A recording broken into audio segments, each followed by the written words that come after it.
Hello and welcome to our new podcast after years of the fans crying for our return. We're finally back. The Bards are back with the Bards Tavern, episode 1, on all platforms and whatever you're listening to this on.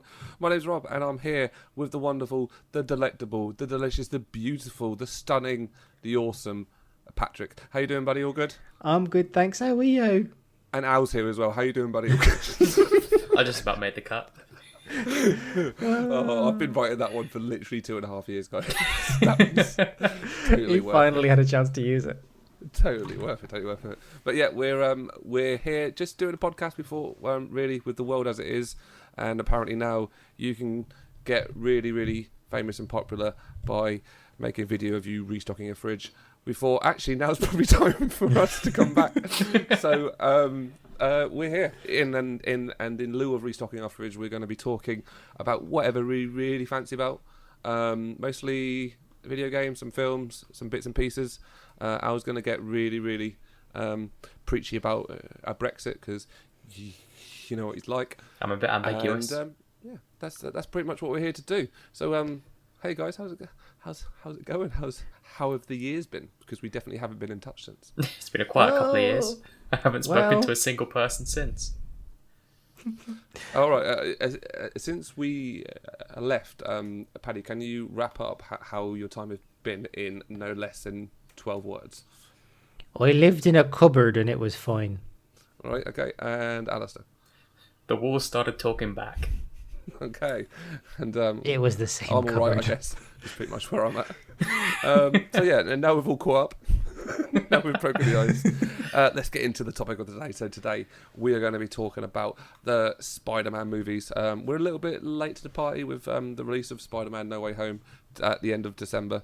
But we are here going to be talking about all of the Sony produced cinematic releases of Spider-Man, and we're going to be trying to put them in some sort of order, some sort of list from our least favourite to our most favourite. So yeah, it's going to be an interesting one. Certainly going to have some really good opinions here, and then we're going to have whatever Al says as well. I feel like this whole podcast is just going to be me trying to pick on Al, which is... You've been holding it in for 2 years. I'm impressed I haven't started receiving letters. I've started sending you really angry tweets in the build-up to this. So yeah, we're going to be talking about the Spider-Man film. I think a few caveats to this, probably from our point of view, is obviously each list is subjective, and you know everyone's view is valid. I feel like there is a further cheap shot there at Al, but I'm not going to take it this time, Al. I'm going to leave it. I appreciate it, but I think you kind of already dug it. Yeah, I think by highlighting the fact that I would have done it is actually just as good as like doing it. So sorry, not sorry. So yeah, we're going to go through. We're going to start at the bottom, start from our worst and work our way up. Just talking about our thoughts about the individual films.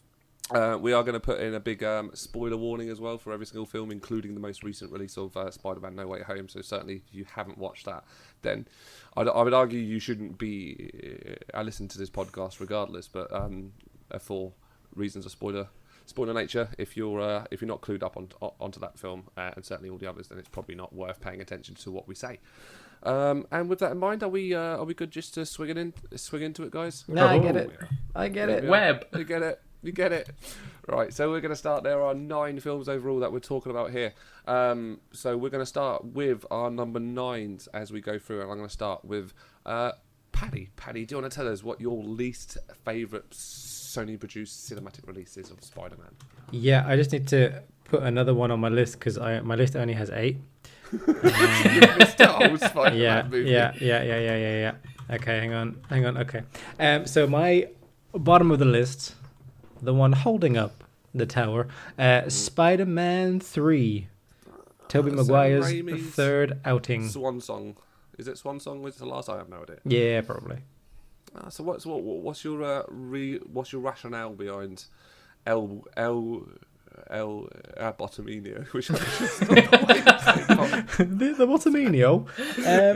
Basically, just too much nonsense. I think too much time spent with Peter being weird and just really creepy. And I know that like Venom is supposed to do lots of crazy things to you, but I don't really think the tango in front of your jilted lover is necessarily the top of his list. I think he's more of a sort of manipulative, evil figure rather than a hey, let's do a sexy dance.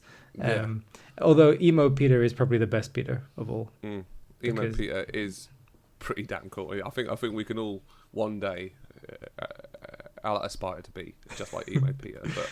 Or Bully Maguire, as we got to give a lot of thanks to all the memes and stuff that have come over the years as a result of that movie. But, it's very useful for the memes, but yeah, it's just not great. And also too many villains, just stuffed it full. I think too many villains. I think so. Just because the other ones had a bit of a focus. You had obviously the Goblin, then you had. Gobble, gobble, gobble. And then you had Doctor Octopus in 2, and I guess there was also sort of Harry Osborn as well. But just this one with all the different, I don't know, there's just so much happening, and I don't understand the point of Sandman. Just as a general concept. That's a general statement. I don't stand for his politics. I don't like the man. I'm not having it. No, fair enough, mate. No, it's a perfectly valid view, and I think it's going to be shared by a lot of people. I think it's a really great chip. And is there anything that you liked about Spider-Man 3? I like the black suit. I've always had a really. I think that's also something that annoyed me is that image is really cool. That visual. Like, I remember a lot of the marketing being really excited about Spider-Man 3 and seeing the black suit in the marketing and all that kind of stuff. Yeah, I just think like you have this opportunity to have this sort of very noble character. Be torn in a different direction, but it's just him being a little bitch in his personal life and not sort of really push. I don't know. It's having a bit of sass. Yeah, he's just daffy. Yeah. I'm going to take your job, Eddie Brock. It's just not. It's not. I don't know. They could have done something different with that. Can you think of anything they did in that film that is actually better than they did in the first 2? Anything that we can give it a bit of credit for? Or was that the one to come back to you after I spoke to Al? Yeah, maybe come back. Let's see if we can find any redemption. Yeah, we've got to find a bit of credit there because I think there are some redeeming qualities to that film, but it can be hard to find them because you do get blurred a lot by that. I think we're talking about like that scene, that scene, with the dance and the jazz bar and all that kind of stuff. That really makes it hard to see anything else. It blurs everything else out from that. Out from that film. But before we come back with your thoughts on that one, I'm going to circle around to Alistair, and Alistair ask my beautiful little owl man for your least favourite film in the Spider-Man movie pantheon. I mean, I've got to agree with Paddy. It's Spider-Man 3. Spider-Man 3. So like your general thoughts as well, and obviously I assume a few of them are going to kind of echo it, but have you got anything to add or kind of reflect on personally? A few do echo what Paddy was saying, but I think the longer that series went on, the Tobey Maguire ones, the more repetitive it almost felt, and they had the opportunity in 3 to actually make it different. The whole what if Spider-Man instead kind of gives up and sort of snaps a little bit from the world, taking advantage of Peter Parker and goes a bit evil, uses his power, sort of pushes people around, pushes people back. And they had something good to go in that direction when he got sort of infected by Venom, if you can call it infected or taken over. And with Sandman, who's quite an interesting villain, and sort of the whole Harry Osborn then taking over from where Norman Osborn was, and that dichotomy there. They had a lot that could have been interesting, but somehow made it. I mean, like it was said, there were too many villains. It was just too much that they somehow made all of it ridiculous. Because was 3 the one I'm right in thinking where Harry Osborn sits eating his pie, going, "That's some good pie." That is a genuine quote for the movie. You are right. Yeah. I watched it last week, and you are right. That is something that Harry Osborn does say out loud. It's not just Tobey Maguire going weird with this whole find us some shade. It's also everyone else acting very weirdly. You can definitely feel like, obviously a lot of the production rumours of James Franco and Tobey Maguire not necessarily being the best of friends in life. You can definitely kind of feel that in the movie, which works to its kind of benefit in the moments where they need a bit of friction. but when they sort of try and reconnect and rekindle, and like, you know, I just don't really buy it. Is that a fair comment? Yeah, that's it. It was never really a friendship. It was kind of a bit awkward. It was an awkward friendship between these two. But so for you, anything like you did kind of highlight there that you kind of like some of the themes that they were trying to aim for, but they just didn't seem to achieve it for you. Was there anything else like redeeming about the film that you did enjoy? I think it did try and go in a different direction to the other two, which, I mean, I always appreciate when you've got a tried and tested method, but you think you've done it a bit too much. I think a third Spider-Man with the exact same premise as the first two would completely just be tossed into the garbage, but I think they've tried to go for something different, and I did enjoy it in small bursts, but yeah, I think it's not necessarily it was an awful film that makes the bottom of the list. It's just, I think the rest of the Spider-Man series were better. Yeah, absolutely agree with that. I'm going to loop back to Paddy, just now he's had to rekindle his thought. Is there anything you can think of that this film did that was actually a little bit better than the first two, or are you just still nope? No, not really. I can't think of anything that I'd say was necessarily better than. I mean, I guess everyone had got into the sort of flow of it. So Spider-Man is less awkward in 3, like in terms of the action and stuff. But definitely, I mean, some of the action sequences, like I'm going to come out and say mine now that I'm absolutely in agreement with you guys. Number 9, Spider-Man 3 for me. I think to its credit, like you highlighted there, like I remember the first fight between Harry Osborn and Peter Parker, where Peter Parker's not in the suit and he's swinging around himself. It's actually a really well choreographed and actually pretty well put together fight. I know it feels a little a CGI, a kind of heavy for these sort of days, and it's really kind of noticeable, and it hasn't aged too well. But it's actually, if you I take that fight as an individual fight, it's one of the best fights in the whole of the trilogy, if you ask me. I think that was a really well put together fight. But yeah, you guys are right. It's just, you can tell it's a film that kind of wanted to try something else and kind of lost its way in terms of trying to capture that. We've explored Peter Parker's trying to make sacrifices in his personal life in order to step up to the responsibility of Spider-Man. We've seen him try to shun the in the second film, tried to turn away from the responsibilities of Spider-Man in order to become a better Peter Parker. And this one sort of takes a different direction, which is kind of, trying to have his cake and eat it in that kind of, not agreeing with. Yeah, it's kind of weird to describe it, isn't it? They're trying to capture this thing where he's just turned away from his responsibility completely, and that's what the Venom character already gives. And I think it's interesting in that film that the actions that Peter Parker kind of does before the Venom symbiote hits him. He's having the time of his life. He's like things are really good for him in his Peter Parker life. He's got Mary Jane. Things are going really well. Things are going really well for Spider-Man. Like the PR is really good. He's getting the key to the city. Everything's going great. And I think what this film's trying to do and trying to tell you is that response, that not living up to your responsibility, trying to have your cake and eat it as well. That Peter is actually blind to what's happening with Mary Jane and what's happening actually underneath, and he's not seeing things what they are even before the symbiote gets involved. And I think the movie was onto something there, and I think it's a shame it didn't try to move on with that. And I think through like the second act it really starts to lose it, and it really I think as you highlighted, a kind of Paddy, like Peter's odd behaviour not really coming across as anything that anyone can kind of connect with or empathise with in any kind of way. We can all kind of relate to flipping on a dime and getting angry and hurting someone that we didn't mean to, and I think that's a very a relatable thing that they could have drawn upon. But to come up with this sort of weird jazz club dance to hurt Mary Jane, it just felt really out of place, even when you try and move away from all the memes and stuff. So that's where I was on the film anyway. I don't know if everyone else kind of felt that. I think you just mentioned the key to the city, and it did remind me of that entire scene, and I agree with you. It would have been really interesting to see Spider-Man battle and Peter Parker battle kind of the fame now that Spider-Man's getting, the recognition.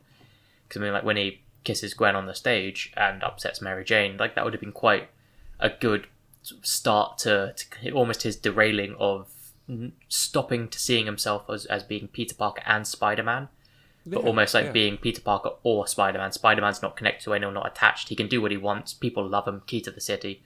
Whereas Peter Parker, loyal man, like loving boyfriend and hopefully soon to be fiance. And kind of that merging that battle. Like they started with something good there, and then as soon as he just seemed to tail off. As soon as he went weird. Can I also make a little mention as well? Because, like I said, I feel there's still a lot of good film here. The final act as well, the very final act, the final third, the climax of the movie, I still think is actually pretty good. You know, I'm not in the same camp as Paddy. I actually quite like Sandman. He's actually got quite believable and relatable motivations to why he's doing what he's doing and why he is how he is. Oh no, a gentle stream. I'm more referring to, you know, he did what he did to Uncle Ben because he needed the money to save his daughter and all that kind of stuff. You know, they actually did a lot of character building with that, as opposed to, I got sprayed with some green shit. Now I'm crazy. You know what I mean? Back to formula. There's actually, you know, a rationale and a reasoning here why he, you know, falls off the scale, and it's a relatable thing. Which in the end, you know, there's a really good scene between him and obviously Tobey Maguire's Peter Parker at the end, where you know he forgives him for killing Uncle Ben, and there's some really good stuff there still. And I think I kind of said it before. It's that bit in the middle of the second act, towards the end of the second act, where they just try this thing and it just kills the entire movie. It really does, and it's a real big shame because I think you still, if you make some edits and do some reshoots, there's actually a good movie there. But I think that's also what makes it kind of bottom of the list, is it has those redeemable moments where if they focused on it, if they followed it a bit more, because like I agree with you that Sandman, it was actually quite a good, well-rounded villain and character, but they almost have him as a side character. I mean, he's splitting the villainness with Green Goblin, Venom, and Sandman. And he's the third villain. You're trying to cram all three of them in and give them their own reasons and their own storyline, whereas all three are actually really good, well-rounded characters on their own right. So it kind of it ruins the fact that there's a good character by having too many of them. So I thought we would spend a bit of time on this Spider-Man 3. I think there's a lot to talk about with Spider-Man 3, but in the lieu of interest of this not being a 4-hour podcast, I'm going to move us on, and I'm going to move us on to number 8. So I think this is where hopefully our list is going to start moving away from each other. But I'm going to start with Paddy. Where are you at on moving up from Spider-Man 3? What is the 8th? Number 8, or the second worst, depending on your view on life. Amazing Spider-Man 2 is my Andy number G 8. slipping in there. Yeah. Okay. Yeah. So what's you thinking there then? Basically, my issue here is the villain, I suppose. Mm-hmm. Just as a general thing, I feel like we have come a long way. I think now, looking back at these movies in terms of what villains are. I mean, you know, like I guess with the MCU, and they have their fair share of sort of, we need a villain. It doesn't matter who it is. But then you had Thanos, who basically had, you know, Infinity War is basically the Thanos movie. And I guess a really, really powerful, really good villain can make a massive difference to a film. I just don't think that. What's funny is I'm criticizing two characters who make No Way Home such a good movie by being in it. No. But Electro, you know, in a similar way to, for me, Sandman, in terms of the actual villain nature of them. Sandman exists to redeem, show Peter's redemption as moving away from the Venom thing, and Electro just falls into a bathtub and then is very angry. And it just doesn't feel, as much as that film has some great, it took a lot of risks. Killing Gwen Stacy is a massive risk to take, especially, you got Emma Stone in your movies, like if you're thinking of making more of them. And I think Andrew Garfield's Spider-Man is getting lots of redemption because of No Way Home. But there is a lot of love for. It seems like a lot of love's been coming to Andy G for this. For the No Way Home. But it did feel like it was, in the immediacy after Amazing Spider-Man 2, and certainly when, Disney acquired everything. It really felt like a low point for him. Really and it just, I guess that film doesn't really stand up, I suppose, to what we come to expect from Spider-Man movies because of a bit of a weak villain, and also like the Osborn thing. Maybe it's just a carryover from. It would have been nice to just either not have an Oscorp or wait for that kind of thing, or do something different, because then you have another another Harry who's doing this and that. It's just Harry. Yeah. It would have been nice for them to do something completely different and not maybe bother with like another emo character who you've seen plenty of times before. Okay, great. No, I'm gonna move on to Ali Babs. Ali Babs, number 8. Where you at? I mean, our lists so far haven't differed at all. Amazing too. Amazing too. I mean, where you at on that one as well? I'll come out and say I adore Andrew Garfield as an actor, and I think he might be my favourite Spider-Man. Okay. So I'm like this. So it was kind of quite hard for me to put it low, but I agree with Paddy. They have such a powerful character in Electro that I mean he was set up too much. I think kind of the beginning, the whole Black Dylan, over the top, ignored, invisible. No one cares about him. Yeah, you start to feel sorry for him, and then he turns into Electro, kind of loves Spider-Man.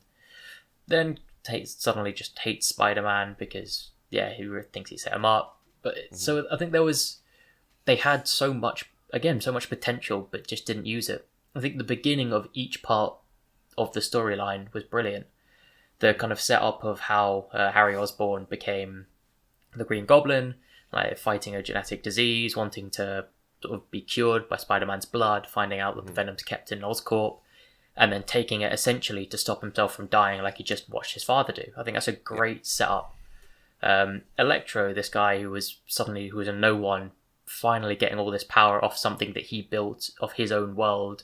Yeah, loves Spider-Man and then start to turn to hate him again. Great setup. And then the whole reveal with Peter Parker's parents, like that from the first movie, that I was like, this is great. I really want to know what happens to them. Like, why did they have to run away? And you finally find it out. So everything had a great aspect to it, but they just almost cut it short. They were like, right, that's it, done.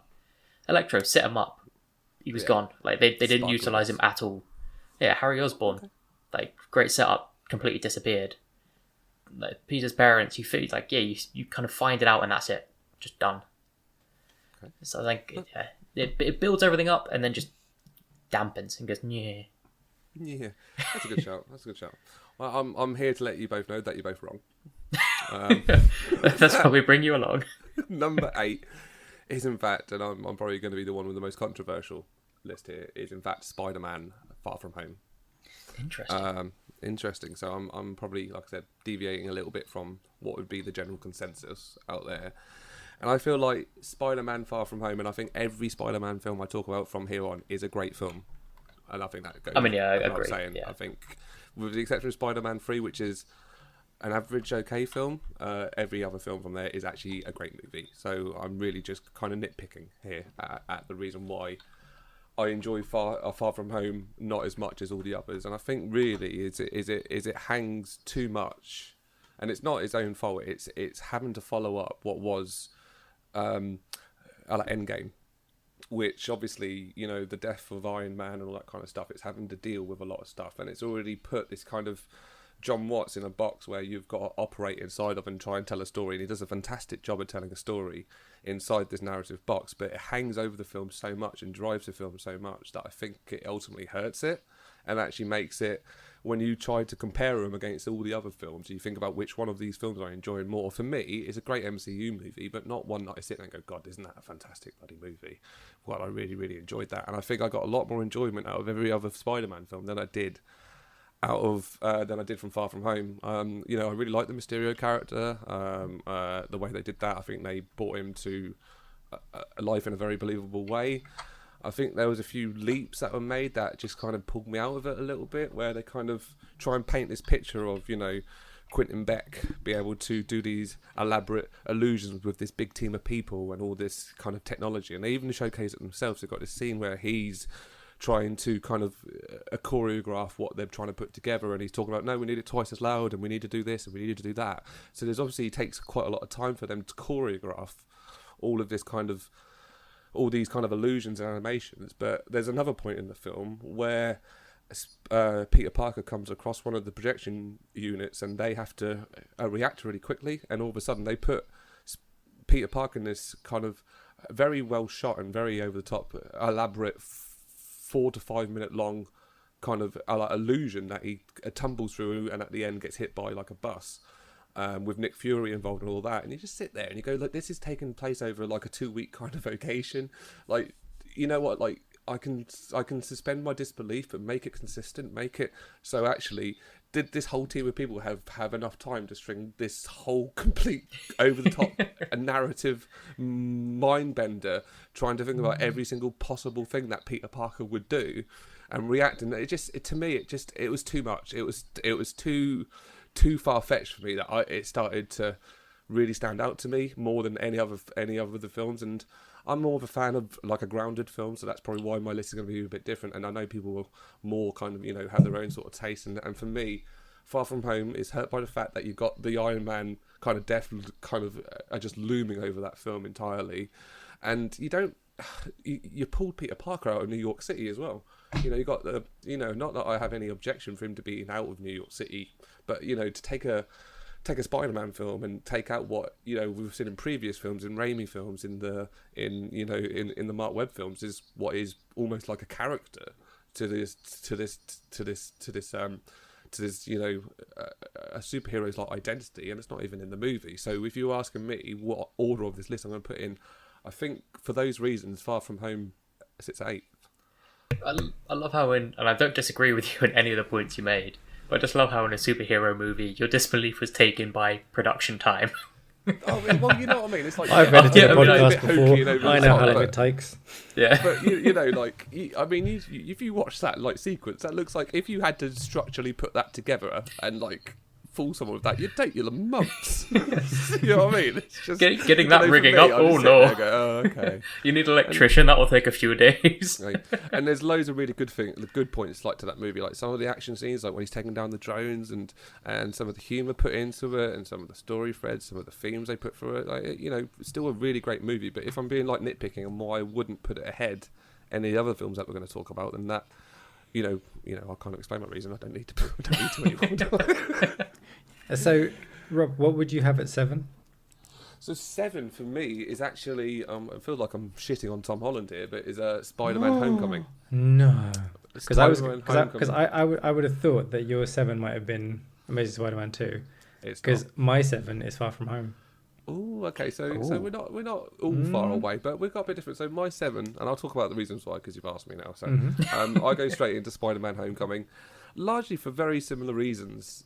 Why Far From Home, but just not as strongly as how it impacts Far From Home is, again, this movie's coming off the back of like Civil War. It's Peter Parker, and you're landing straight into his kind of life, and you know, it's a great Marvel MCU movie, but again, John Watts has to operate inside this kind of closed environment where he can't go too far with the story because he's got to fit inside the grand kind of narrative what is the MCU. I'm not saying that the MCU movies can't ever be great, because they can, and it's been proven, and obviously there's one of these films which is much higher up in this list where they've shown that can be done very well. But I think when you rely so much on all this external stuff and all this foreknowledge, I think for me, when you again asked how does this stack up to the other movies, I say it suffers from it. And I think as well, you know, a lot of people are now seeing with the release of No Way Home that this is a Spider-Man origin trilogy, where at the end of it we can't finally get introduced to Spider-Man. You know, now he's stepped up to his great power, great responsibility, and stepped up to his responsibility and actually made a personal a sacrifice in his life that is a big impact to become who he needs to be. But then that implies that Spider-Man 1 and 2, we don't really have a true Spider-Man in there. We've got someone who's learning to become Spider-Man, which is an interesting journey to take us through and stuff. But, you know, I'd argue that actually when you've got a Spider-Man film that don't really have the whole complete Spider-Man, you're not really watching a Spider-Man movie. You're watching someone who, the prequel to a Spider-Man film, someone who's learning in it. And I think the thing, again, ultimately, a big thing for me in this is the role, and this applies to Far From Home with Quentin Beck character, is the role of Tony Stark Iron Man plays in this movie, in the sense of he is Peter's mentor, and that's the route they wanted to take. And I think it's the only route they could have taken, trying to fit this guy, fit Spider-Man into the MCU halfway through its kind of Infinity War saga, as opposed to where they probably ideally would have wanted it at the start, but for like the legal reasons, they had to do it halfway through. So I understand they had to do it. But when you think about it from a movie point of view, one of the greatest things I've found when walking about Spider-Man is, through the guidance, through the death of his Uncle Ben or whoever a death informs him, he learns with great power comes great responsibility through that kind of message, and he comes through that. He'd not really had a mentor. It's all quite a great story because he comes to that himself. He learns through that journey for himself, and it kind of just feels like Tony Stark being the initiator of what becomes Spider-Man, what informs Spider-Man, just feels a bit, I don't know, just feels a bit naff to me. It feels a bit like, I think, I know I'm harping back to Far From Home here, but the whole him, Iron Man wanting to give Spider-Man the mantle by giving him the glasses because he trusts him and stuff like that. Like, nothing throughout the entire time where we see Iron Man and Spider-Man together implies that Iron Man trusts Spider-Man. In fact, the whole point of Homecoming is, Iron Man implicitly showing that he doesn't trust him and doesn't think he's ready for bigger responsibilities. And even the last time we really see him when he's doing, his thing in Infinity War, which is the last time they have any kind of meaningful interaction, Peter is actively disobeying what Tony Stark is asking by not going into space and is still, not living up to the responsibility that Iron Man wants him to do. So just nothing seems to make sense. It all is very pretty and all are done up really well. But when you start to break the story down and start to try and actually put some thought behind it, not much of it makes any sense. And I think when I've been watching through them recently, that's why I've put the first two of the Home Trilogy so low down on the list, is they hang so much on the MCU, the foreknowledge and loads of different aspects that if you take them as Spider-Man movies, they're still great movies, but yeah, I just can't enjoy them as much as I enjoy these individual kind of universes that have been crafted with the complete free reign to explore the themes and the ideas that are in those films. Yeah, I think. Well, you're totally fucking crazy, but that's fair enough. You're allowed. You're allowed. Myself. No, not justifying my bullshit. No, not at all. But you're allowed. I'll allow it. Okay. Well, you've already revealed your number 7, so you said number 7 was Spider-Man Far From Home. Yes. So do you want to talk us through that? Yeah. So I think you covered a lot of it. So I think when I was thinking about the list, I think, I watched Far From Home in the cinema. I really liked it, and then I watched it again in one of my many MCU rewatches, and it just felt a little bit like, oh, I didn't enjoy that as much as I thought I would. Now, every single, when you do an MCU rewatch and you've got I don't know, you have to get through some films that you think like, oh, I'm not gonna, oh fuck me, I've got to watch fucking The Dark World. But then I watch it and I'm like, oh, you know what? I enjoyed that more than I thought I would. Yeah. Far From Home is the only film in the MCU, I think, where I watch it and I'm like, oh, I didn't enjoy that as much as I thought I would. It's come off the back of Endgame hurts it, doesn't it? Though? Yeah, I think it does. Yeah, it definitely does. I think also, yeah, I guess, I don't know what it is. It's really hard to... I think maybe because everything is sort of Quentin Beck's illusion, there's no threat, really, at any point. Like, it's all sort of... and then also, the stuff with Samuel L. Jackson's really weird in that movie, and then it's, okay, he's acting weird because he's a Skrull, and, that's a cool setup, but which we haven't seen anything of, and I guess we'll see it in Secret Wars or whatever that is when that comes out this year, maybe. So that's something they just sort of left hanging there. But I don't know what it is. There's something about that film that just doesn't hit the heights. It genuinely, it feels like sort of a lull because of what Endgame is and because of what that did for the MCU. And I mean, they're all characters that I love, and it's still a good film. And Mysterio's great. Like, he's a really interesting character and a really fun villain. But it just feels a bit... I think as well, like, I think you hit the nail on the head there. Like, the reason why you feel oomph is you could end Homecoming and end that movie with the reveal of Peter Parker and start off No Way Home, and you wouldn't really lose much. Yeah. You know what I mean? Like, Peter learns something through that. He learns not to live so much in Iron Man's shadow and become his own superhero with his own identity. Yeah, there's something for Peter to learn there, but there's... yeah, I'm on the exact same boat with you. The best thing about that movie is him and MJ and like their interaction and their relationship and stuff, and without, I think, seeing them get through that and how much they care about each other, I think maybe No Way Home might be slightly less impactful. Maybe I don't know. But like they are, they're adorable in that movie, and they do that really well.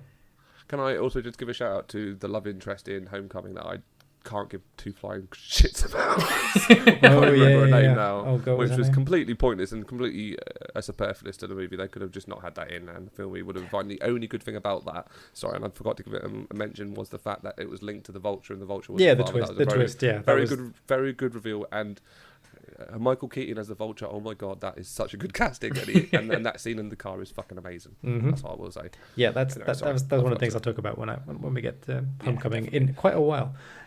So, Al, what is your number 7?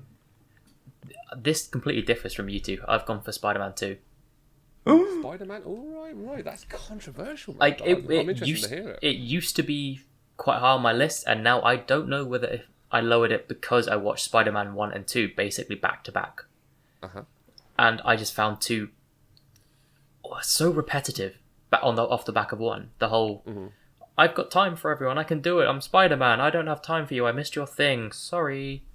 Like that. I got bored of that notion. I was like, every time he said, "I'll be there," I was like, "You're not going to be there. There's going to be a fight about it. Skip the next 30 minutes. I can tell where this is." And so that sort of it just didn't grip me as the way the others did. I didn't go, "Oh, what's going to happen next? How is he going to solve this one?" I was like, "I know how this is going to happen." Yeah. And whilst I enjoyed what they did with Doc Ock, like it was, I don't know. I love Dr. Octopus as a character. Like, I think he's fantastic as a villain, and can't remember the actor's name, but fantastic. There we go, good Alfie. A great casting choice. Yeah, but it was just it just didn't have that gravitas to it that kind of some of the others did. It almost fell flat at a lot of different points, and I'm actually struggling to pick kind of where it did. It just the whole movie felt a bit off. Sometimes it's the case that even though all the right components are there, the film just doesn't work for you. You know what I mean? That's down as an individual. Again, even sort of the villain encounters, instead of kind of having different areas where Spider-Man has to figure out how to do this, that, and the other, and solve different problems and fight different ways. Yeah, it was just grab Mary Jane, take her to the top of something, drop them, grab a car, drop them. Spider-Man, choose. Like it's. Yeah. I think Spider-Man 2 was just a lot of the same repeated. Whilst it was a good film, and the concepts that they repeated were great, I think because it just kept going on and on like that, I just sort of started to lose a bit of interest. And I'll definitely come out with a curveball there. Yeah, you sound like you're about to save a point there. Oh, I was just gonna say I really can't say if I waited a bit and watched it on its own, would it redeem itself, or whether I literally had just finished watching Spider-Man 1, and I think the next day I started watching Spider-Man 2. So I still had what had gone on, the whole concept and everything of Spider-Man 1 there in my brain. Yeah. And then it was, again, fairly repetitive in 2, but if I left a gap, would it be better? I can't say, but from making my list, I had to put it down at 7, because again, not a terrible film, not a bad film.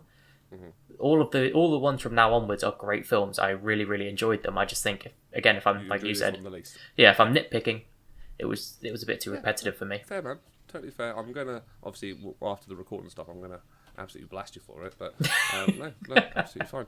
So let's skip on up to number 6. Let's go to number 6 and let's start with Paddy. Paddy, do you want to fill us in where you're at on number 6? Where's your next step from Far From Home? Was your last one, wasn't it? So where are you going next? Yeah, and I'm going next. So this gets tricky now because I think they're quite, even though there's a lot of the same themes, I think we're getting into the juicy shit. Yeah, very different movies. So my next 2 are the origin movies, but I've gone with Amazing Spider-Man as my number whatever on 6. So I don't know whether you're telling us why it's so low or why it's so high. So like just fill us in. Yeah, no. So I think so. I've got the one. I've put that one just below sort of the original Spider-Man movie. But I think when I was thinking about what the difference is between those 2 films, I think it really comes down to the characters and that you've got. And actually, if I was basing it just on that, probably Amazing Spider-Man might actually be ahead of the first Spider-Man for me. But like, it's just the nostalgia factor, I think, is what puts that one at 5. But this was a good movie. I think people look back at the Amazing Spider-Man trilogy because of what happened with the Disney acquisition and stuff.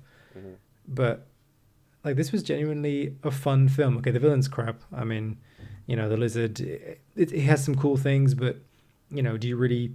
It seems quite maybe low key when you have like Venom and Sandman and like Green Goblin or whatever in one movie, and then it's like I'm a lizard and I haven't got a nose.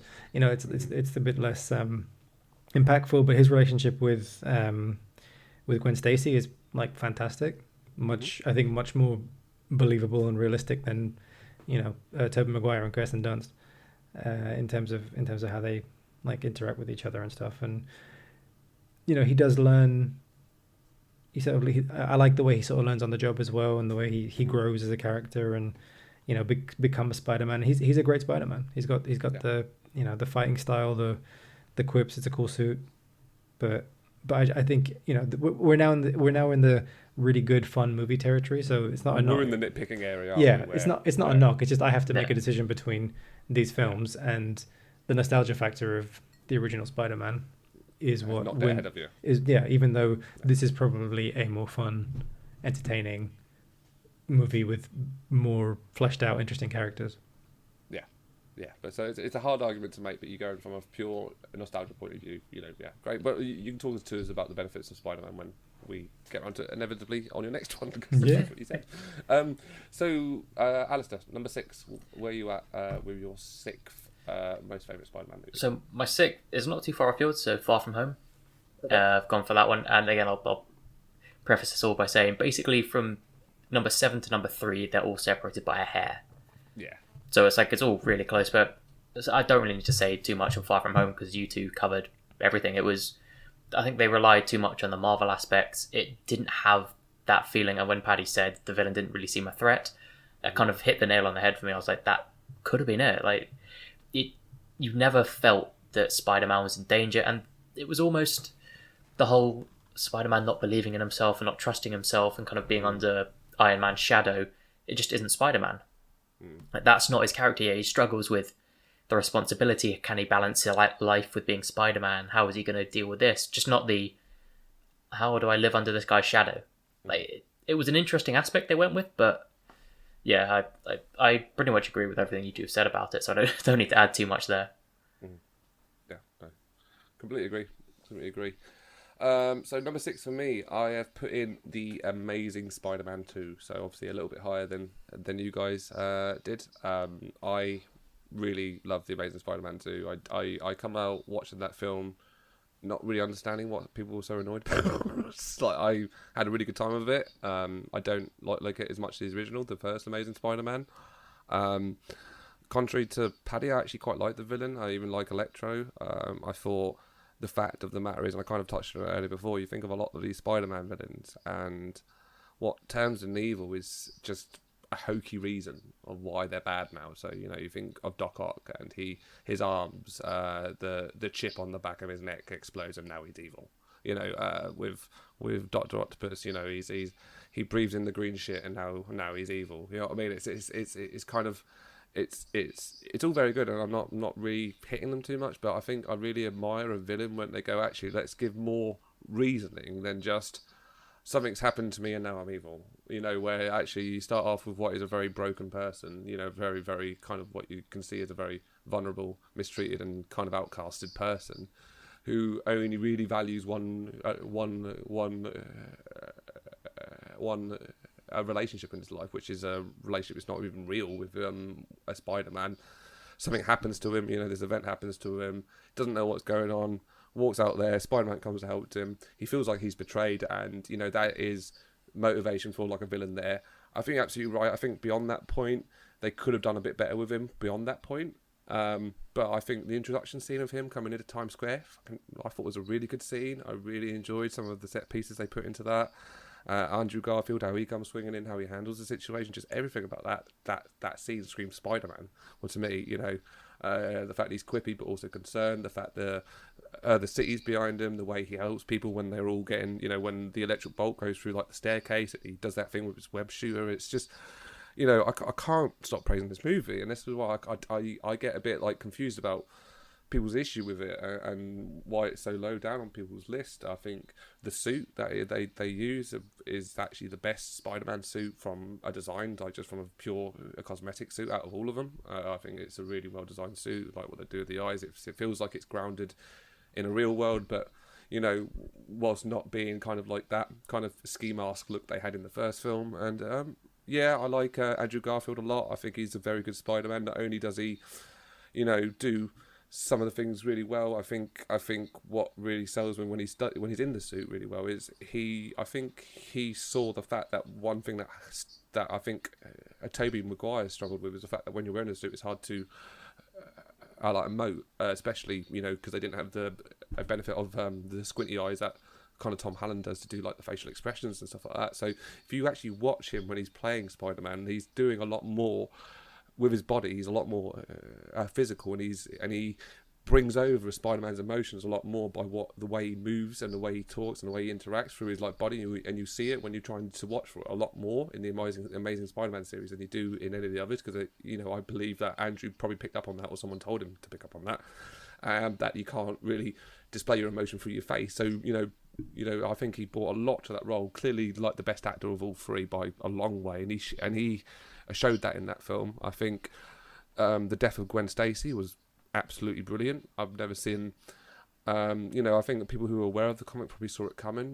Death of Gwen Stacy, she gets killed by the Green Goblin. It's kind of spelled out by the comics, but I genuinely, when I was watching that movie, didn't see it coming at all.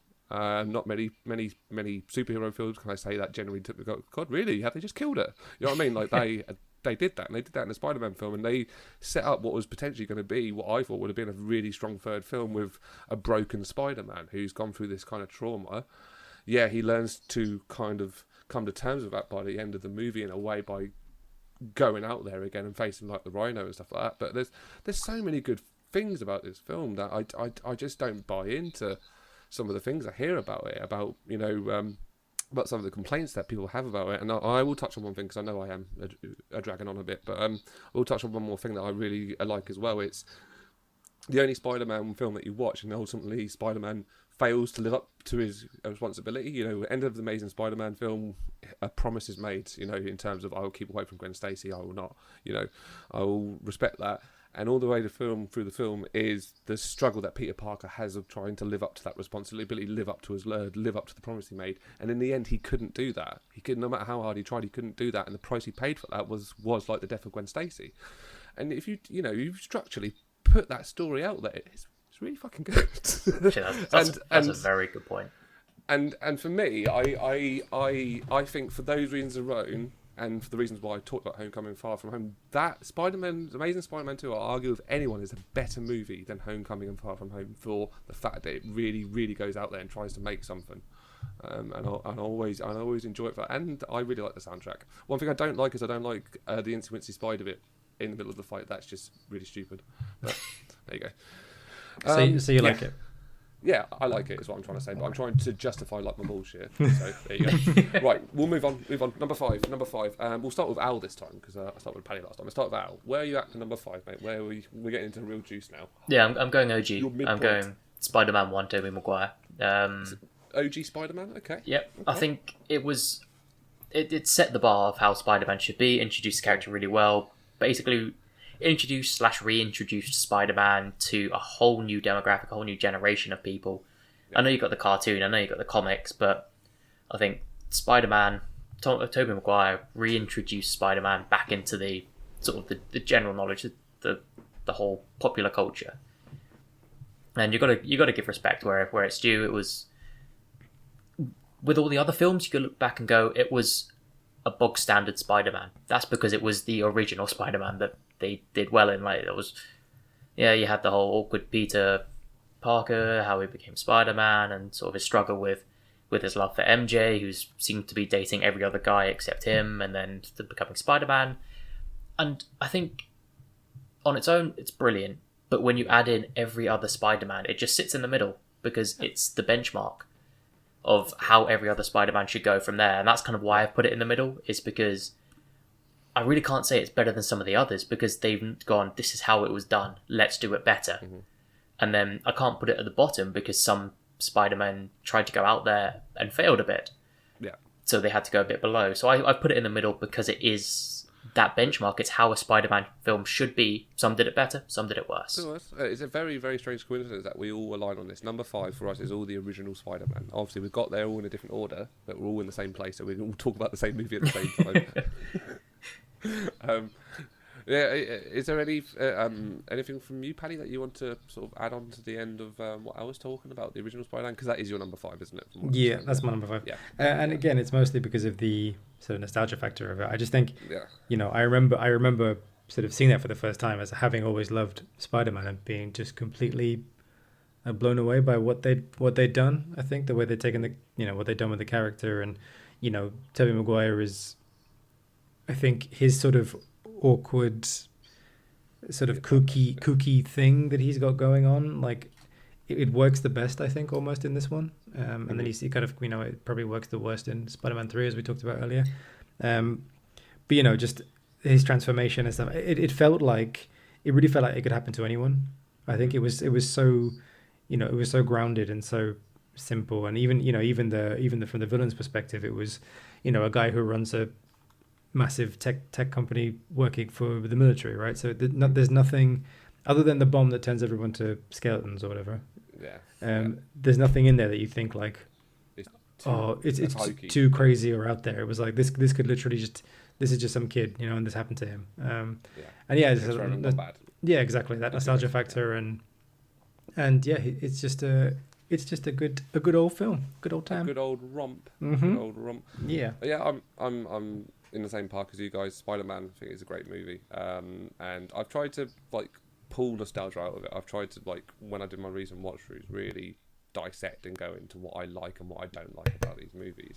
And when we talk about the Sam Raimi universe, I think the reason why I kind of elevate the Amazing Spider-Man one, and one reason why I've got that higher in this list is for me, the Sam Raimi trilogy, is as good as it is just, it's not as grounded as what I find perhaps the Amazing Spider-Man series to be, and what I mean by that is all the characters are quite a caricature, you know what I mean? Everyone's kind of fits into a nice little neat box, and they're very exaggerated in terms. It's comic booky, isn't it? Their sensibility. It's very comic booky, which I think is absolute credit. I'm not sitting here saying that's a bad thing. There's people who really prefer that over the grounded story. But for me, if you ask me what I prefer when I'm watching these superheroes, is something that's grounded a little bit more, or feels a little bit more like a real world. That feels sort of a kind of akin to ours. Whereas I think you get this very romanticized view of New York in the Sam Raimi trilogy, and the same with the characters as well. Like Mary Jane working as a waitress for the shouty boss. You know what I mean? It's all kind of like everyone just fits in a nice little pigeonhole, which is probably like a bit of a symptom of how movies were kind of at the time as well. You're talking about the Amazing Spider-Man coming off the back of the Christopher Nolan kind of Batman series, which was showing how you make a really grounded superhero film. And there's obviously a lot of realization, actually, if we ground our films a little bit more in the real world, people seem to really vibe with that. So you got to give a praise to Spider-Man in the original, in what Sam Raimi did, in what Al touched on. It was the pioneer. It was the first outside of the X-Men, which a very good movie, but I don't think it had the same kind of a social impact of what the first Spider-Man film did. It really kind of set the bar for how you put together a superhero film, and some of the themes it kind of goes into. The great power with great responsibility feels like a bit of an old hat saying now, and it's been explored a lot. But this film really does really well at it, where it puts these two people, Norman Osborn as the Green Goblin, which obviously we all know is Willem Dafoe, given one of the best performances he's ever done. And then obviously you've got absolutely.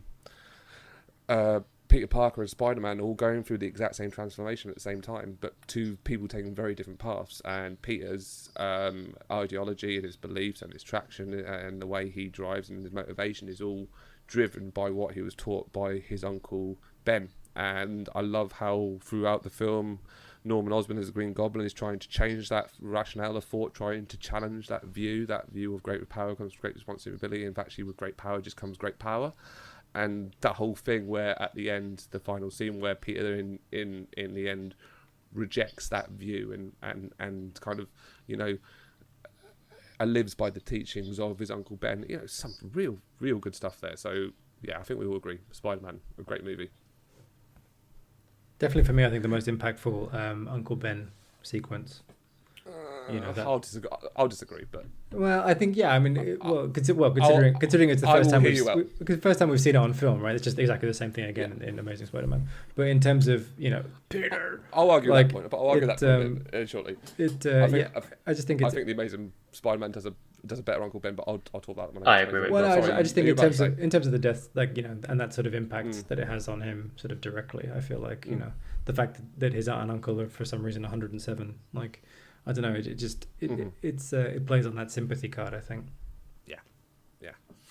Anyone else want to say about OG Spider-Man, because it is a bit of a spearhead, but or we're going to drive on to number 4. So we're really pushing. Let's push number 4. I think we could drive. Paddy, let's start with you this time. Number 4. Spider-Man 2. Spider-Man 2 at number 4. So Spider-Man Doc Ock, and is this the final? This will be the final one of you in the. This is my final Raimi. Number 4. Yeah. Okay, so what's your thinking here? I love this movie. It's such a good time. Again, I remember, I guess I probably didn't watch them sort of one after the other. So in terms of, again, it has that nostalgia factor, but I just remember feeling just totally blown away by it. I love Alfred Molina and his Doctor Octopus. I think such a sympathetic villain. He doesn't, as much as it's the little thing breaks and the AI takes over his brain. Like he's genuinely a good person that is trying to do something incredible and trying to do something good, and is led astray by his own creation, which there's a lot of that in sort of the villain origins of just across the board. But just a really fun movie. I think the way Tobey Maguire is and Peter is throughout the whole thing, sort of a bit more established now as Spider-Man. It looks better than the first one. There's more sort of behind the action. That train sequence, as much as it's memed to death, is genuinely really cool. And Tobey Maguire's really going for that there, that scream. Like he is going for that. That's acting, boys. Acting. Yeah, he's acting. But no, it's just a really good film. A question for you then. So what for you brings this beyond the first one? So obviously I've noticed you put it higher than the original Spider-Man. What's the thing that really pulls these two films apart? I think for me it's the villain and his interaction with the way they are together. I think the way they interact and the way they their relationship, I think is more interesting than maybe Norman and Harry's relationship. Yeah, good. Ali Babs, number 4, me boy. I've gone for the first Tom Holland, so Homecoming. Homecoming, right. Homecoming at number 4. So what are you thinking there, number 4? So I don't necessarily disagree with any of the reasons you've put it so low. I just think there are different aspects of the film that make it good. I love the Ned Peter kind of connection. The Peter Harry in both Garfield's and Maguire's just didn't feel right. It never felt like an actual friendship. It just always felt it just always felt weird. Whereas Ned and Peter, they have that actual bond, that actual friendship. They kind of have fun. They play around, and obviously, and it's and naturally, like when your best friend sort of something happens to him, you're going to find out quite quickly. Yeah, and that's what I enjoyed. I enjoyed that fact that Tom. I agree that off the back of all the Marvel stuff, like all the Avengers stuff, it did fall a bit short of Spider-Man, because you can't really go from this powerful team to then just Spider-Man again. It won't feel right. But as a standalone Spider-Man, which is I think how we should look at it in the Spider universe, essentially, it was a good Spider-Man. Tom Holland brings a different dimension to Spider-Man. He sort of balances that humour and kind of awkwardness that sits him right in the middle between Maguire and Garfield. And the storyline, they try to go a bit different, and they do have like a great little twist in the middle with the Vulture, and it has enough that keeps elevating it. Like, I don't think there's one point that I go, that's brilliant, that was excellent, that's why it's high. It just has these little bits that I think, that's better. And Zendaya's MJ is, I think, out of the 3 sets of movies, is the best kind of counterpart to Spider-Man. And she there's just a lot of good things about life. and she grows through each film. But I think just that almost that core of Spider-Man, Ned, and MJ. That trio, they comes through. gel and they work so well together, and I think that helps make Spider-Man, or the Tom Holland ones, so high up in the list. Is it feels fun. The Tom Holland one. I think again. I'm sorry to keep drawing us back because we are pushing for time. But like the Tom Holland ones, I think the first two, obviously not so much the third one. It's like, where's the personal kind of sacrifice that Tom Holland makes for those movies? You know what I mean? Like you see it a little bit, like by the fact he can't propose to MJ in it, or can't ask MJ out, or when he's trying to go to Paris, or the fact he can't go to a debate club thing that he didn't want to go to anyway. Like for me, it doesn't feel like it captures that kind of a lightning in the bottle that the other ones kind of did in that kind of very Spider-Man-y way. I don't see that. The other ones, I can lift up this rock. That's my personal kind of sacrifice. You know what I mean? It's, like I don't know. my counter to those ones are that personal sacrifice almost comes because Spider-Man has been sloppy. Like in the first two series, sort of the personal sacrifice of I've got to sacrifice my relationship to protect people is then because the villains have figured out who Spider-Man is. Because one reason or another, the camera's left and Lizard Boy finds it and property of Peter Parker on it, or Norman Osborn. Tobey Maguire comes in with a big cut and Norman Osborn's like, oh, hello. They've sloppy little bits, and kind of that puts everyone in danger, and that's where the personal sacrifice comes, is because they've made a mistake. And I mean, I agree that makes a better learning curve of you make a mistake, you've got to learn from it, now you've got to make a sacrifice. Whereas Tom Holland I think because he's had that Iron Man influence of, like, superheroes are more accepted in that society. They're not a novel. It's just the Homecoming. The only thing that he tries to get learn, which I don't think he actually learns, and it all comes off a bit weird, is like Iron Man trying to teach him about whatever he's trying to teach him about, which I can't even put into words. Whatever he's trying to teach him, and ultimately it's all about, oh, you done wrong, you fucked up, oh, you screwed the pooch on this one. Didn't you do so wrong by just trying to help people that are in trouble? And then he goes to help people in the exact same way, not learning anything from his previous interaction with Iron Man, but this time he wins, therefore that's okay. There's a lot of things in that movie when you start to sit there and think about it. It's just, sorry, I know I'm talking over you, and I'm talking about something that I had at number 7, but I'm just... I think you bring up a good point, because I think the Tom Holland trilogy outside of No Way Home is the only one I haven't seen in the last 2 weeks. Yeah. So it's not the one that is fresh in my mind, which means I can actually nitpick about the others. But for Tom Holland, like the Far From Home and Homecoming, I don't have that memory to nitpick. Yeah, so I think you're adding in valid points, which do kind of make sense. Well, this is it. We've all got our individual views on it, and it's all ultimately, how you enjoy a movie, or how I enjoy movies, not the same as how anyone else enjoys a movie. So, that's just how it is. I'm going to quickly rush into my number 4, because I know we are really, really running on time. Is The Amazing Spider-Man. Mine's all the way up at number 4. So the origin story, the original Andrew Garfield one. I think this is a very, very, very good Spider-Man film. I think you guys do as well. I think there's not really much between us, but I would actually put this ahead, the origin movie of Spider-Man. I touched on it before. I think it's a lot more grounded world, a lot more believable world. It's not so caricatured. A lot more of the characters, a lot more believable and relatable. The relationship between Gwen and Peter is a lot more believable, as kind of Paddy alluded to, as opposed to the kind of romanticized version that, I'm going to read you poetry, as we got in Spider-Man 2 from Tobey Maguire and all that. It's just a lot more grounded universe, and I think it's a better origin story. I think the Uncle Ben thing, Uncle Ben doesn't die in that film until like the 40th minute or so. We spend a lot more time with this Uncle Ben than what we did the previous Uncle Ben. A lot more connections, a lot more kind of personal moments that Peter and this Uncle Ben shares. The reason why they fall out feels a lot more believable as well. They fall out over the fact that Peter's questioning what's happened with his parents and what to understand. He feels like he had the truth hidden from him, and he feels hurt by that. Rather than, I want to buy MJ a car, leave me alone because I want to go to the library, and you just give me a lecture. You know what I mean? Everything just feels a lot more well Now I'm going wrestling. Yeah, and the whole wrestling thing in the Spider-Man, it's a great little scene, and it's great to see.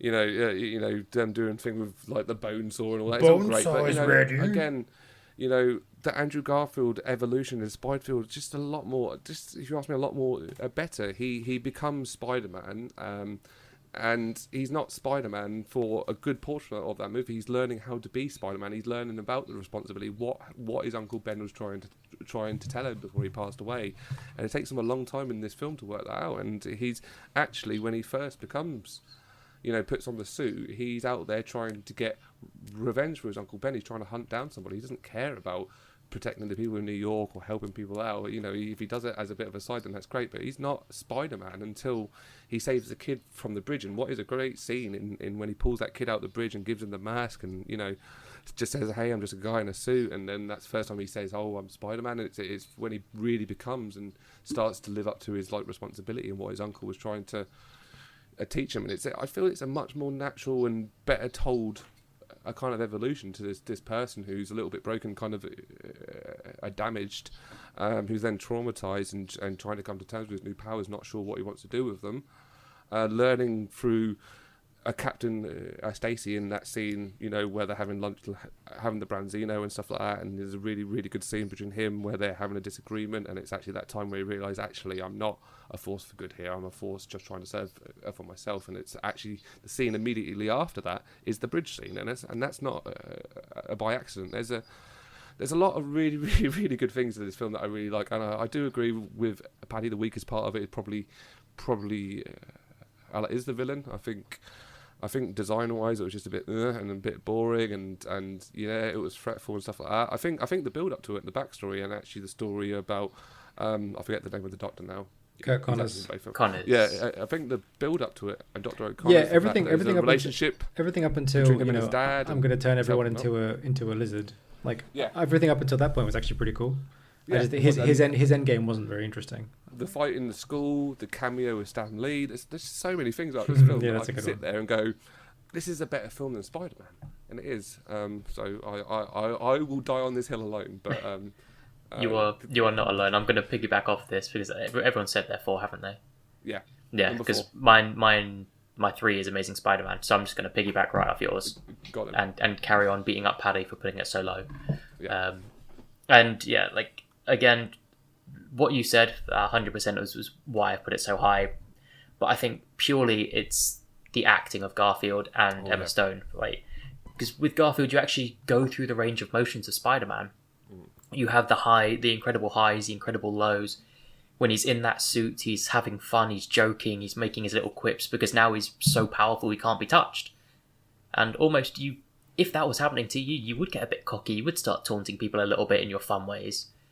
And then he's also got the incredible lows of trying to figure out who his parents were. He's starting to make ground on there, but he's also got this brilliant mind that he's trying to battle, and then to this relationship with Gwen, and having Emma Stone play Gwen Stacy is a fantastic choice because another great actor right there is also kind of reciprocating that backwards and forwards.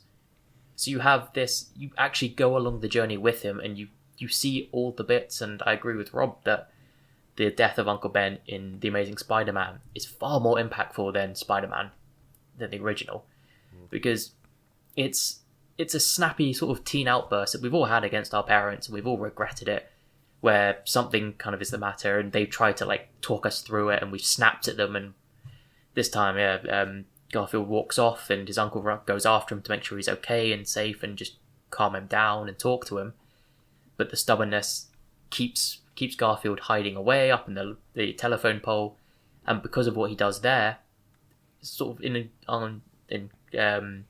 didn't mean it, but Uncle Ben dies because of how Garfield acted, and I think that makes a lot more of a purpose for Spider-Man to then sort of live up to the expectation of people. And I mean, what you said about the bridge thing, I don't really put it together, but yeah, I mean that's exactly what it is. It's Garfield wasn't Spider-Man until a kid saw him as this superhero, and a kid put on this mask to become stronger, to become braver, and he was like, this actually has such a huge impact on people.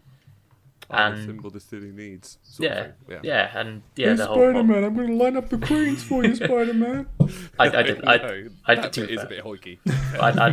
Yeah, it's stupid, but I loved it. You I need that loved kind of thing, scene. though.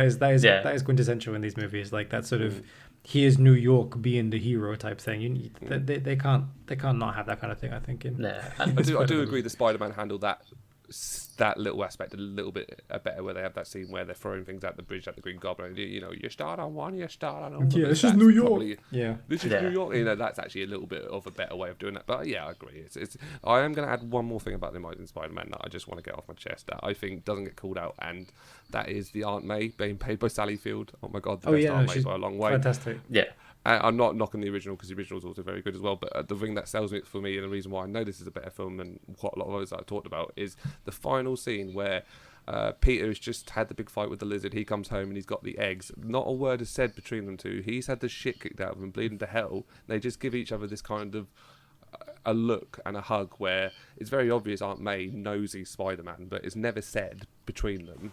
And it's such a well done scene. and that relationship stands out more as almost like the mother and son, like it should be. Like if you've raised someone since they were 6 years old or something, like you're gonna feel like their mother, and that I think that relationship is felt best between Garfield and Great.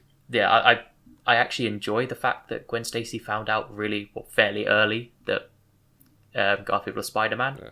Because then it kind brings of hanging over the two films, Yeah, kind of it's- like it is in the originals. Yeah. yeah, it's not that annoying thing that's always repeated. Like I mean, I hate you already I know how I can't feel be about there for your repetition. play. Yeah, like Yeah. sort of now because there's still that conflict between the two, but Well, like, Gwen that does knows have it's a because sequence where he's like, "I'm telling you I'm Spider-Man," and then you're finding out I'm Spider-Man, and I'm telling you. It kind of feels like at one point he's, "Hey, who wants to know I'm Spider-Man? I'm telling everybody." but Everybody knows. I enjoyed like that aspect because then he knows that the decisions people still have to deal with the fact that he's Spider-Man, but still have their personal issues that they want to resolve. The one downside to the film: how is Andrew Garfield nerdy? Why are people bullying him? He is gorgeous. Like He is a it's beautiful, Let me beautiful touch boy. him.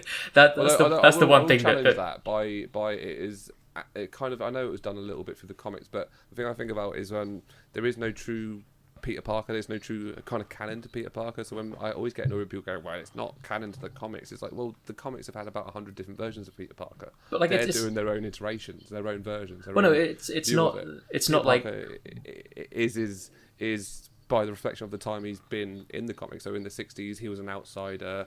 By the fact that he was slightly arrogant, you know, he's on in there. And then through the 70s and 80s, become a nerd and more nerdy because that was it. The outcast was then, and that kind of rolled into the 90s, and then kind of the role of an outcast and a nerd kind of evolved. And I think it's just a reflection of the time, and that's what Mark Webb was trying to do, is actually trying to portray an outcast as it was in 2010. As I mean, understanding what an outcast was, you know. But what got me there was they didn't really give too much of a reason. It was just it started off kind of getting bullied a He bit, was and super cool though. yeah, like and he was little he bit was too a photographer, and that was kind of it. cool. Like that's why he was sort of bullied and outcast, and I was like that puts me out of it because you just have Andrew Garfield looking like a model standing there, and sort of seeming like a normal bloke, but then being picked on for something. That's the only downside to it. No, I completely agree. Honestly, I think I'm so proud of you for putting Amazing Spider-Man and number 3. In fact, it's made me very happy. It's made me slightly Spider-Man 2 so low. But Patrick, I'm going to come to you for your number 3, my boy. Where you at? I'm going into the Spider-Verse. So we Number are 3 into the Spider-Verse. Yeah, we're okay. departing from the live action and going Live into action the, world. going into the animated world. And I mean, just what a delight, what a surprise as well. This film, I did not, I didn't really know that it was coming, but then suddenly you hear everyone talking about it, and you go and see it, and it's literally just a comic book come to life. One of the best, it's probably the best looking animated film I've ever seen by quite a long way. Love the story of Miles. I love the different Peters. Just all the way that works. It's just fantastic and such a Big smile on your face. yeah, just brilliant. Just like you're having such a good time. Like all the, the Spider Pig. I mean, what more could you add? I will correct you, and his name is Spider Ham. Yeah, Spider Ham. Yeah, played by the guy who does who's on Big Mouth, who's fucking funny. But just just such a fun group of characters. It sort of loses its way a little bit, I think, in the final like scenes and stuff, like the final fight. I'm just like, it sort of becomes a bit visually messy for me. But other than that, I love that Kingpin is literally the size of 7 houses put together. Yeah. Just what a fantastic. With a tiny, teeny head. Yeah, with a teeny tiny head. What is just a great fun movie. And all the stuff that we talked about in terms of the origins and the characters and stuff, this one's completely different in terms of what Miles is, and definitely has his own cool story of pain and sacrifice and that kind of thing. But it's so different. I think we have such a different take on the character, while still getting to see a Spider-Man, which is also completely different from any Spider-Man we've ever seen in the one that he hangs out with, and and the way that sort of the perfect Spider-Man dies and stuff. It was real good film. It really kind of tickled you in the right place. It did, yeah. And I think in that film, when Spider-Man dies, played by Chris Pine, the first one, and then I think they have the Stan Lee cameo right after that, and I think that was just after Stan Lee had died. So that one hit me pretty hard. I think like that sequence. I was like, oof, the feels. Ouches. They got me. So for me, my third is Spider-Man 2. I've put at number 3 for me. So Spider-Man 2, I think clearly the best of the Sam Raimi trilogy. I'm going to kind of disagree with Al. I think it actually does things slightly better than the first film. Explores the theme of Peter Parker not wanting to live up to his responsibility, making the active choice that actually the Peter Parker part of his life is something that's important to him and something that he needs to focus on, because he sees his life falling apart. He can't keep a job. Aunt May hasn't got any money. She can't pay rent. She's thinking about taking a job again. All these aspects going on in Peter's personal life compromises him as Spider-Man at a time when the city, really needs him, and he spends a lot of his film trying to struggle with that, which I think is a really, really, really interesting thing to explore. I do think some of the acting again is a little bit of its time and kind of hokey. When I kind of referred to it earlier, when Peter decides he's going to try and win MJ back, and she's decided she's with some astronaut or something. I don't know. She's with an astronaut or something, and he's sitting there going, "I've been reading poetry," and it's just a bit like, okay, let's just get on with this. You know what I mean? But I think that's just a kind of thing of its time. That's the only thing I can hold that film up for, and ultimately why it's not up there really at the top end. The villain's brilliant, as you guys touched on. Really well done. Some of the fight scenes are choreographed. Although the one thing I've never really truly understood about the fights with a Doc Ock is Spider-Man's like a super strength being that can punch really hard and stuff, and Doc Ock is just a dude with some arms. And there's a few times in the film where Spider-Man full on clocks him on the chin, and you'd think, those arms might be overriding your brain and your AI and stuff, but maybe they might be doing something with his nervous system to make him not feel it. But Spider-Man punching that dude full force in the face, it's going to kill him. So you suspend your disbelief and think, oh, maybe he's pulling his punches because there's an emotional attachment, stuff like that. But it's always been a thing for me with that film. Or even I remember as a kid kind of watching it, going, but he's just punching a dude. Why isn't he dead? Yeah, why don't you just knock him out? You know what I mean? And it's I know it's not much of a movie then, but I don't know, a bit of kind of rationale around that would have been nice. But still, the themes it explores, the way it tells the story, the set pieces it does, the characters and how they interact, all absolutely brilliant. So yeah, absolutely deserve number 3. So I'm going to move on, because I think a lot of the things in Spider-Man 2 have already been covered. We're going to move on to our number 2, so we're going to be really revealing where we stand on a lot of these. And I'm going to start with the beautiful and wonderful Alistair. Where are you at with your number 2? My number 2 is No Way Home. No Way Home? Okay. I think 1 and 2 were fantastic films. Yeah. I mean, obviously that leads my... I may as well say it because it's the only one left. At least my number 1 is Spider-Verse. Yeah. Into the Spider-Verse. But both of those top-notch films, I cannot praise them highly enough. Mm-hmm. But I think No Way Home gets slotted into number 2 because it's more of a it's more of just a nod to itself. Like as a standalone Spider-Man film, or like fitting into the Tom Holland trilogy, it adds a few extra cool bits, and I think it maybe relies a bit too much on Doctor Strange, so kind of reaching into that almost Avengery feel to it, which, granted, you can't escape that from Tom Holland's trilogy. And I think they did it really well. The characters were really well molded, and everything was put together in a great way. And it was just, from watching all the others, it was so fun to see all those little nods and kind of acknowledging the joy that the audience got from some of the ridiculous bits, and like the cartoon of all the Spider-Man pointing to each other, having that slotted in there, and Maguire calling Garfield like, "Oh no, man, you're an amazing Spider-Man. You're the amazing Spider-Man." Sort of those little nods I thought were brilliant, and I loved it. Yeah. But I think Spider-Verse beats it just because it's its own film. Yeah, we'll come to you about Spider-Verse when we get to ones, but I think I honestly have very little complaint about No Way Home. Yeah, I think in these top twos we're going to find nothing to hang these up by. I literally, I'm putting it down as number 2 because it's more of a nod to the whole Spider-Man series instead of a fantastic Spider-Man film. Yeah. But that nod was done so well, so amazingly, that it's one of the best Spider-Men. Couldn't agree with you more, mate. Couldn't agree with you more. But I'm going to turn to Paddy for his number 2 on his list. Where you at, bud? So my number 2 is the best teen movie of all time, Spider-Man: Homecoming. God, we are far apart on this one, aren't we? Yeah. Could say we're far from Homecoming. We're far from Homecoming. So basically, what is brilliant about this movie for me is just basically the interaction between all the characters and the way that they exist together in that world. Like, this is by far the most likable group of characters. Everyone seems to actually like each other and get along with each other. Sally Field is a great Aunt May, but Marissa Tomei is just fantastic. And the way that all these characters interact with each other, the relationships that they have, I think, how do you bring a character into a world with, a Titan that's going to destroy half of life in the entire universe, where gods are real, where aliens are real? Well, you don't have him run around and try and save the world. You do protect him because Tony has his own very good reasons for doing that, and everything that he's gone through.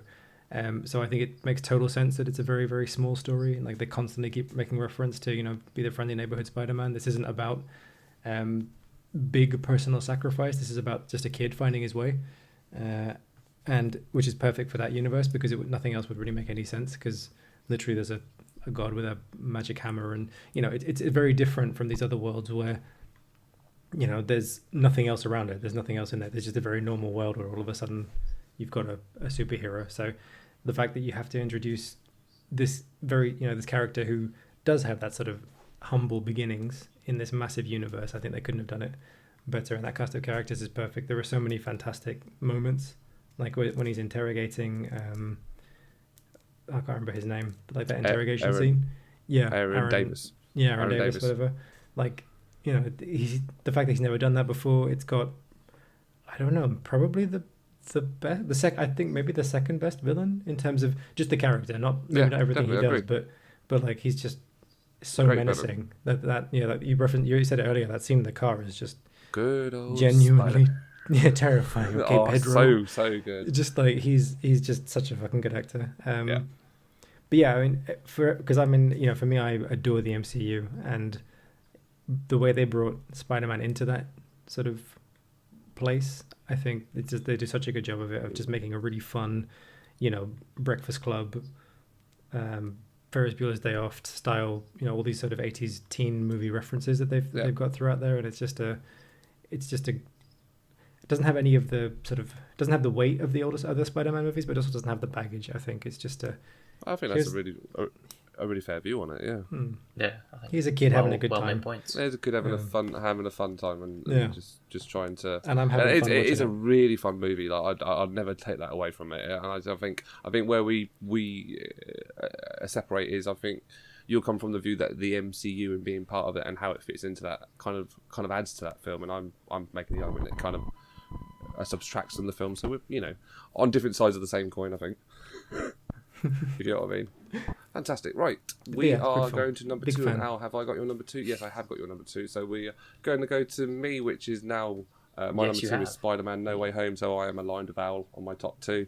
Spider-Man No Way Home, what a fantastic movie. Like showing kind of all the other movies that we've talked about, kind of how it's done, really, how you make and craft a really, really good Spider-Man film.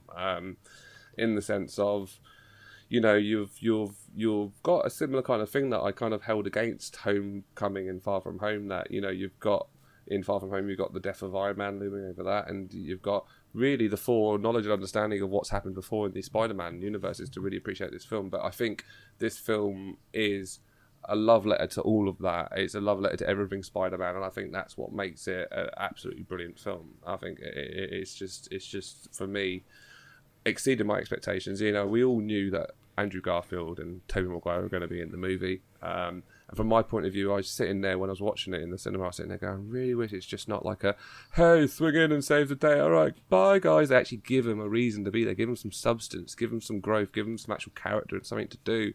And they do it with both Andrew Garfield, in the sense of, like, you kind of touched upon how where they're having these lovely scenes between the three of them. They refer to him as, like, dude, like, you're amazing, you know. And Andrew Garfield, Spider-Man, is a very low place, as I described. You know, even said himself that he kind of stopped pulling his punches, he stopped giving a crap because of what happened to him, and this is a real kind of turning kind of point for him. You know, coming in and seeing these other Spider-Men having their own troubles, having their own issues, you know, their own things to worry about, and that, you know, makes him come away from that experience as a more better-rounded, you know, probably understanding Spider-Man. In fact, you can see him going back to his universe, and now he does start pulling his punches again and grows into the Spider-Man he kind of was working towards before the death of Gwen. So that is just, it's brilliant. The performance by Willem Dafoe, you know, the fact they make the right choice by saying, let's get rid of Willem Dafoe's mask because his face is Green Goblin-y enough, we don't need a mask, you know. I could talk forever about this film, and I don't think I've got time to, but I think I'm going to leave sort of Paddy to harp on about it a bit more because he's got that at his top. So, but, you know, the way they did those Spider-Men, the way they treat those villains with a lot of respect. I suppose the one thing I didn't like, and obviously this harks back to what I was talking about, the Amazing Spider-Man 2, I didn't buy the whole kind of like Electro. I really liked the character they gave us with Electro in the No Way Home thing, and I understand the rationale behind changing him in that way, but the logic behind, oh, in this universe, I'm just cooler, it just seemed a bit hoiky for me, and just sort of shoved in there because they needed like a reason to make him a bit more like Jamie Foxx, when I think there's probably a smarter way of trying to get there if you really want to get there, or in fact bring through this person who has been broken and has been damaged. You know, I think there was a real interesting character there with the Electro character, and yeah, I know they're just bringing in Jamie Foxx to be Jamie Foxx, and that's real good and fun time. But you know, I think that's maybe if I'm holding up any criticism, that's the only one that I sit there they could have done a bit more with, and we don't really get a lot of time with Sandman or the Lizard guy, but that's probably not a bad thing. So yeah, top film. I can't wait to watch it again. I wish I could go back to the cinema about 9 times and watch it. And yeah, it was really tough for me to choose between the two of these films at the top. So that's where I am. Anyway, on. Yeah, you go straight on and just. So just should talk about. I do my number one then? Carry on from what you're saying. My number one, Spider-Man: No Way Home. So for me, the only wrinkle for me is, you know, if actually, it's sort of the way that Doctor Strange is in this film. Like, you know, he knows he's dealing with a kid, right? If they have a 5-minute chat before he starts that spell, you know, about like, so you got anyone in your life who you might want to, you know, remember is you, that you're Spider-Man? Like, you know, just a little conversation beforehand, and none of this happens. But, you know, other than once you get past that, I think everything... It's funny because, you know, we're looking back at these Spider-Man films and we're talking about what we liked about them, you know, and that they're good films and that we enjoy them. But, you know, looking at them now in 2022, like there were clearly issues, right? You look back and you said, you know, of its time, whatever. And they have managed to, they've made those earlier films so much better for me, I think, with what they did in this one, you know, by giving Garfield that redemption, by bringing Tobey Maguire back down to earth, I think, and, you know, everything that we know about not just the characters but also the actors. You know, I think Tobey Maguire got very up himself after the Spider-Man movies. I think, you know, and that the sort of that reflection of having grown and having changed, and the redemption we get with the villains as well. I think, I think so. Sandman, I think, and Lizard, they're just voices, the actors didn't actually reprise the roles. Those were all scenes used from. Yeah, they're just voices, and they used old scenes from the previous movies. So that probably explains why they got a little less screen time. But yeah, just what a fun. You talk about sacrifice, right? I mean, the way it ends, and the sacrifices that Tom Holland's Peter Parker has to make. What a great way to end the movie. Yeah, it's just beyond, and exactly, like beyond. What a great way to reset the and characters. You can't wait to see where it's they like go what you were next just talking with about that. before, the fact that Spider-Man had to exist in that MCU kind of bubble, which you highlight, as something that really worked for you, and how else can you do it? And I highlight as something that held him back. But I feel like now that a bubble has been burst, because the MCU do not know who Peter Parker is. You know what I mean? So it's just brilliant, isn't it? It really is masterstroke. Yeah. Yeah, they can go where they want now, and in a way, it's a shame that we're going to have to wait for them to make, Eternals 2 and all these other films before we get to. They won't just focus on the next Spider-Man, because we have all these other films to get through. Because that one ended in such an interesting place. What's he going to do? How is he going to rebuild his life? And as Spider-Man and as Peter Parker, it's just and the introduction of. I remember sitting there when they opened the portal, and Ned can do magic, which is just great. He opens that portal, and then the guy jumps through, and you can tell by the way he moves. The way he jumps in, it's like, oh shit, that's Garfield. And it's just a great cinematic experience as well. That something that everyone knew was coming still got I don't know what it was like in your guys' cinema, but there was still an audible cheer. You know what I mean? Like, for all of it. You know what I mean? Like, even if people knew it was coming, I was sitting there going, it's going to be soon. It's going to be soon. They're going to have to do it soon. It's 2 or 5 of the movie. They're going to have to do it soon. And then, they bring these characters in, and I was in a relatively packed cinema. They went wild. They really did. And you can't say that for any of the other movies on this list. It's really got something to say.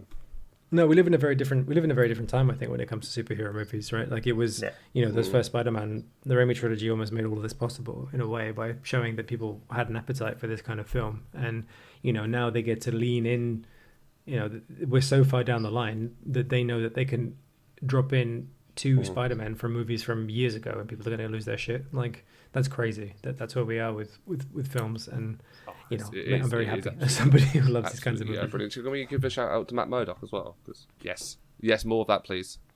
More of Matt Murdock. Yeah. I'm very interested to see where they go with that. But with that. Very, very happy about that one, to see that in there. Mm-hmm.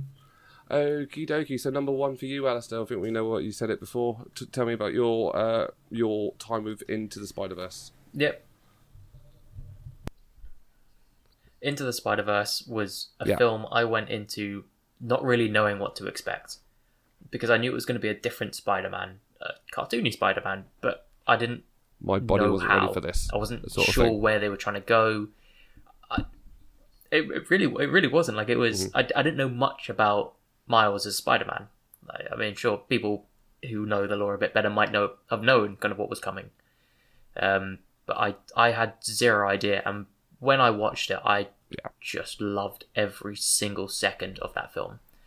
Everything they brought in, then it was almost because it was seeing Spider-Man again for the first time. They even do the dance for the first Spider-Man film. It's fresh. In a the whole animation. A joke at the start is brilliant.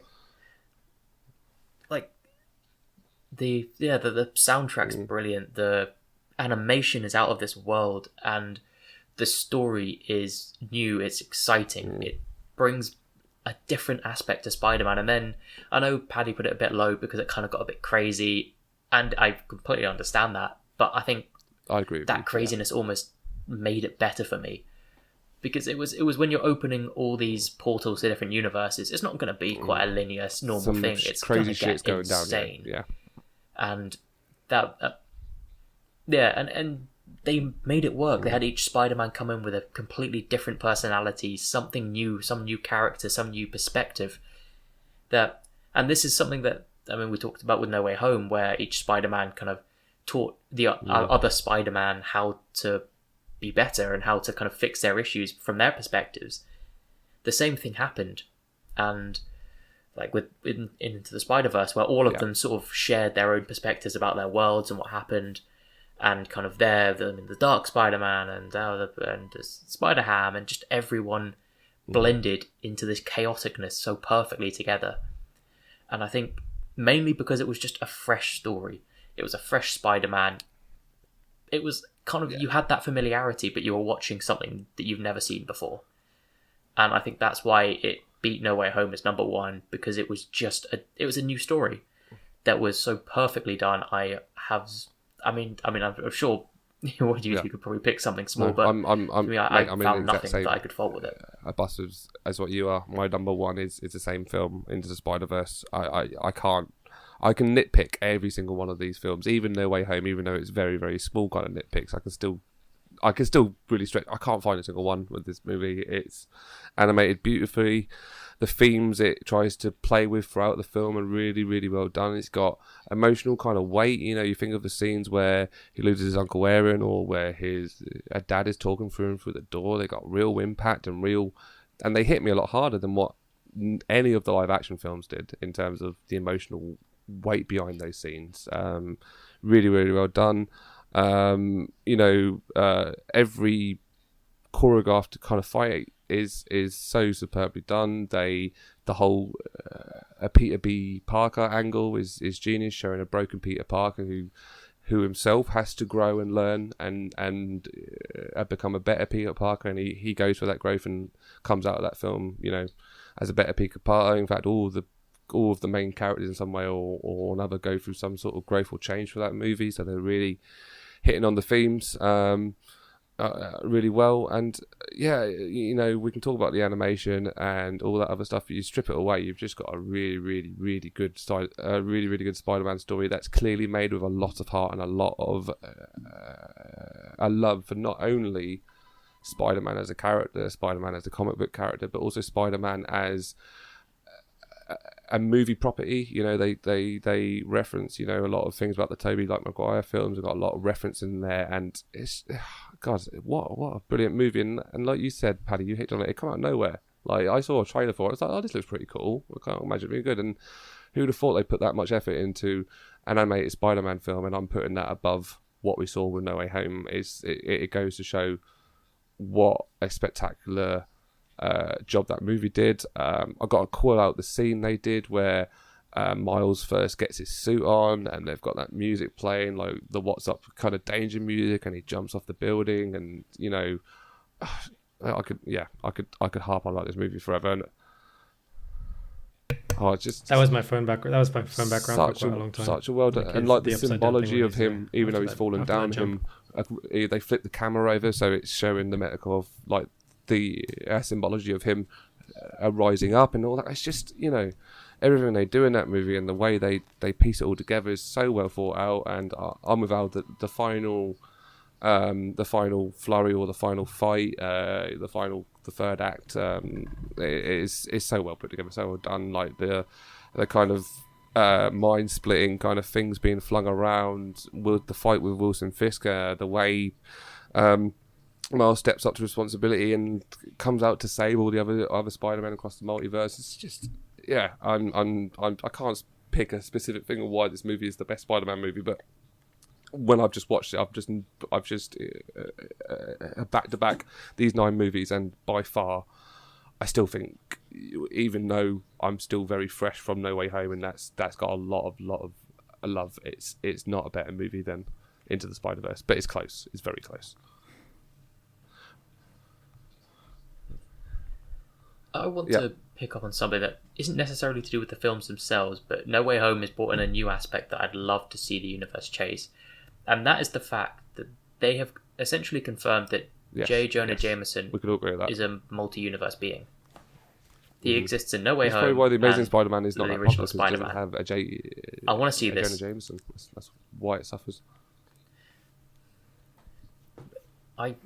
Because they reprised, is it J.K. Simmons? Yeah. As nothing that can't be improved with J.K. Simmons. Fantastic character. I mean, one of the best things about all the Spider-Men. But the fact that now he showed up in No Way Home proves he's a multi-dimensional being. Well, guys, it's been an emotional I would journey love them to follow. For all of us. It's been actually a bit longer than I thought, but hour and 40 to talk about all those movies. A lot of movies to talk through, a lot of ground to cover. And I think what we're going to very quickly do, because we're at the end, we we're going talked to through wrap up, 21 and we're going to films. quickly blast through the list as we went through them through. So, Al, do you want to give me your list 9 to 1 as you remember it or have it written down in front of you? Do it. Have it written down. Have always. Number 9, Spider-Man 3. Number 8, Amazing Spider-Man 2. Number 7, controversially, Spider-Man Is 2. I admit I may have got that wrong, but just how I saw it. Number 6, Far From Home. Number 5, Spider-Man 1, the OG. 4, Homecoming. 3, Amazing Spider-Man. 2, No Way Home. And 1, and Into just the remind us of Spider-Verse. your list, Paddy, how you put the ordering in. Yes, I got Spider-Man 3, then Amazing Spider-Man 2, Far From Home, Amazing Spider-Man, Original Spider-Man, Spider-Man 2, Into the Spider-Verse, Homecoming, and No Way some genuine Home. surprises there. So, but now I'll talk you guys through the correct list, and the correct list is number 9, Spider-Man 3, then Far From Home, then Homecoming, then The Amazing Spider-Man 2, Spider-Man, The Amazing Spider-Man, Spider-Man 2, No Way Home, and then Into the Spider-Verse. We've gone through our list. These are our thoughts. This is what we thought about all of these Spider-Man films. This podcast is out on YouTube and Spotify and probably a few other places as well. So if you're in a place where you can have a chat with us, feel free to. We'll probably chat back, probably not. Yeah, thank you so much for paying attention. It's been beautiful talking to you guys again. We're going to be doing these podcasts every 2 weeks. So thank you so much, Alistair, for your time. You're a beautiful soul, as ever, and a great sport. And Paddy, you have a lovely beard, as you always know. I assume you do. You might have had like a shave recently, but thanks as well for all your input on this. All right, guys. Well, thank you so much for tuning in, and we'll catch you guys with the next podcast in 2 weeks' time. Okay, cheers. Bye.